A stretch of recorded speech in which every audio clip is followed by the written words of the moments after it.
된다 이 생각이 좀 듭니다. 어쨌든 이제 경찰에서는 가포비상 발령해서 2만 명 넘게 이제 경찰 경력을 배치를 한다는 것이고요. 만일의 사태에 대비하기 위해서 이런 조처를 내린다는 건데, 정치권에서는 이제 권영세 비대위원장과 또 권성동 원내대표 포함해서 민주당 막 공격을 하잖아요.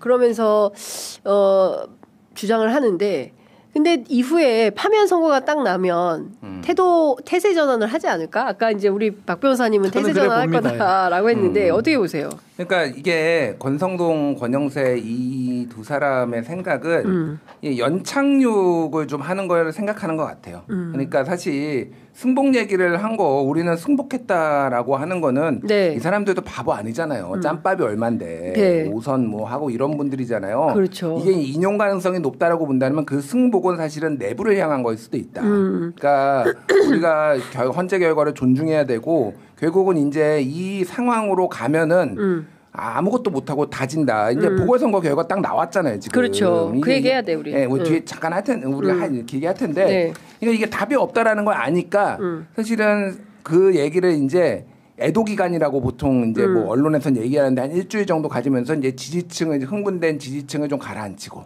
이러면서 이제 그러면 대선 모드로 이제 가려고 할 거예요. 네. 근데 문제는 변수는 윤석열이에요. 그러니까. 그렇죠.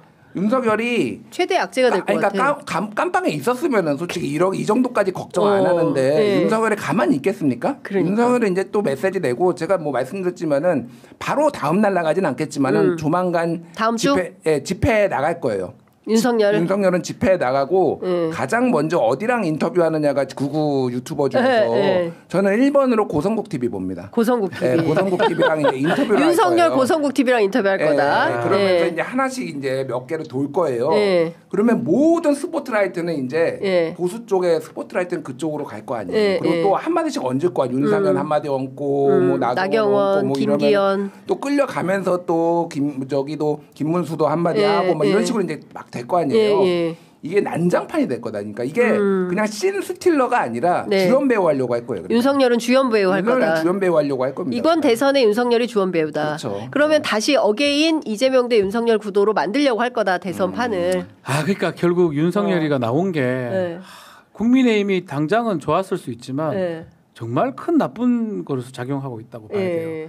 말씀대로 3월 7일, 8일 날 그때 구속 취소 안 됐으면 감옥에 있는 거고 큰 변수는 없어. 그냥 바로 태세 전환할 수 있는 상황인데 그 나온 상황에서 더 난리를 쳤단 말이에요. 네. 얼굴은 아니에요. 얼굴은 아닌 것 같은데 목소리만 냈던 거거든. 나경원, 뭐 김기현 이런 사람들 보면 권성동 마찬가지고 결국은 태세 전환할 수 있는 상황이 더 늦어지고 극단적인 경우지만 전환 못할 수도 있어요. 지금 상황은 윤석열이가 나대면 아마 그 양가 감정을 갖고 있을 것 같아요.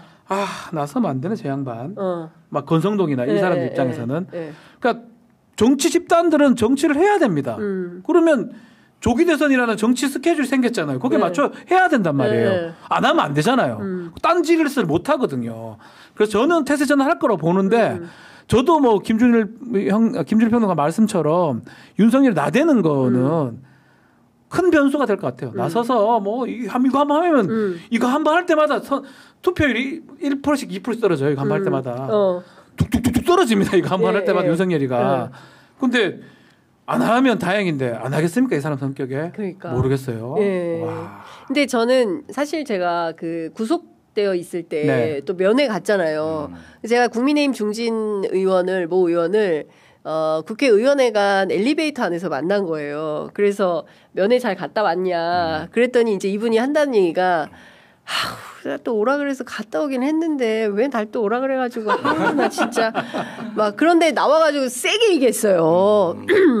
구속은 부당하고 막 이렇게 세게 얘기한 분인데 또 엘리베이터 안에서 기자 만나면 전혀 다른 얘기를 해요. 당연하죠. 그 양가 감정은 실제 있는 거예요. 그러니까. 그 안에 있는 거예요. 근데 한 명이 튀어나올 것 같거든요. 그게 그 용기인지 뭐 객기인지는 모르겠지만 갑자기 확 내일 선고되면 국민의힘 중에 유력한 한 명이 튀어나와가지고 윤석열 욕 엄청 할 사람도 있어요.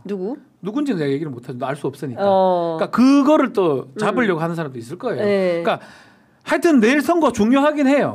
끝까지 국민의힘이 그렇게 쭉 가지는 못할 건데 윤석열이가 나오고 안 나오고에 따라서 그 시간이 늦춰질 가능성이 있다. 그러니까 국민의힘 분들 저도 얘기를 좀 들어보면은 네. 이게 윤석열, 김건희가 지금 이렇게 망쳐놨잖아요. 그러니까 자기들을 망치고 있잖아. 완전 망쳐놨잖아요. 네. 그래서 여기서 탄핵이 되면은 어쨌든 그 죄가도 있고 그동안에 뭐 어떤 그런 상황이 있으니까 자기들도 최소한 5년은 이게 뭐 선거도 어렵겠구나 이런 얘기를 해요. 네. 근데 제가 진짜 물어봤어요. 그러면 복귀하면은 도움이 되느냐? 그러면은 앞으로 뭐 어떻게 뭐 이렇게 좀 갈 수도 있겠지만은 한 20년 집권 못할 것 같다. 네. 돌아오면 무슨 짓을 하겠어요. 그러니까 네. 이게 그러니까 나라가 진짜 아작나는 거거든요. 국힘에 대해서 지금도 그러니까 이게 윤석열을 지금 이렇게 만든 것도 있지만 사실은 윤석열을 컨트롤할 수 없는 인간이라는 거는 국민들도 알아요. 알지. 그러니까 국힘이 어떻게 할 수 없었던 부분도 있어요. 지금 옹호도 하고 있지만. 근데 이제 그 이상이 되면은 진짜로 국힘이 한 20년 동안 책임져야 되는 거예요. 제가 보기에 20년 더 걸릴 수도 있어요.